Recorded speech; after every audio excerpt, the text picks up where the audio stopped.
যুক্তরাষ্ট্র ইসরায়েলের যৌথ হামলায় ইরানের সর্বোচ্চ নেতা আয়াতুল্লাহ খামেনিও প্রায় শীর্ষ 40 কর্মকর্তা নিহতের পর উপসাগর জুড়ে যুক্তরাষ্ট্রের স্থাপনায় হামলা অব্যাহত রেখেছে ইরান। একই সঙ্গে ইসরায়েল ও ইরানে পাল্টাপাল্টি আঘাতের সংখ্যা ছড়িয়ে পড়েছে লেবানন পর্যন্ত। লেবাননে ইসরায়েলি হামলায় নিহত হয়েছে অন্তত 31 জন। আরও জানাচ্ছেন ইমতাজ আহমেদ।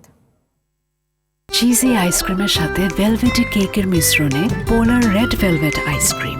মন ভালো থাক। খামেনি হত্যাকাণ্ডের পর উপসাগরীয় অঞ্চলে মার্কিন ঘাঁটি ও সম্পদগুলো লক্ষ্যবস্তু করে একের পর এক হামলা চালাচ্ছে ইরান। ইরানের হামলায় বাহরাইনে নিহত হয়েছে অন্তত একজন। ইরাকি ও কুয়েতি কর্তৃপক্ষ জানিয়েছে তাদের ভূখণ্ডেও ইরানি হামলার ঘটনা ঘটেছে।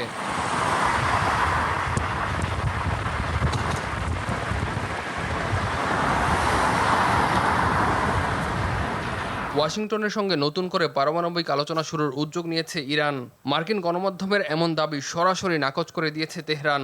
ইরানের জাতীয় নিরাপত্তা পরিষদের সচিব আলী লারিজানি বলেন, যুক্তরাষ্ট্রের সঙ্গে কোনো ধরনের আলোচনায় যাবে না ইরান। সোমবার সামাজিক মাধ্যমে দেয়া পোস্টে এ কথা জানান আলী লারিজানি।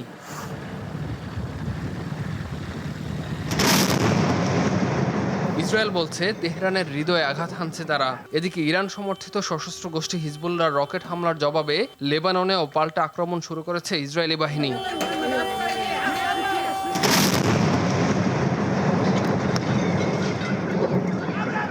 ইরানি রাষ্ট্রীয় গণমাধ্যমের দাবি, তেহরানের নিলুফার স্কোয়ারে ইসরায়েলি হামলায় বেশ কয়েকজন নিহত হয়েছে।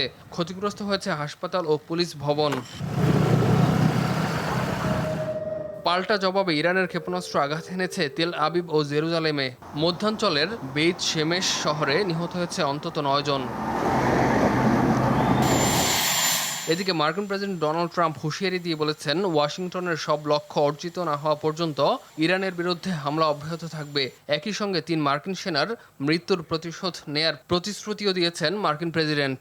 Combat operations continue at this time in full force, and they will continue until all of our objectives are achieved. We have very strong objectives. যুক্তরাষ্ট্রের সম্পৃক্ততায় ইরান ইসরায়েল সরাসরি সংঘাত বর্তমানে উপসাগরীয় এলাকা জুড়ে বহুমাত্রিক রূপ নিয়েছে। আঞ্চলিক শক্তিগুলোর জড়িত হওয়ার ঝুঁকিতে মধ্যপ্রাচ্য দাঁড়িয়ে আছে এক বিস্তৃত যুদ্ধের দ্বারপ্রান্তে। ইমতিয়াজ আহমেদ, RTV।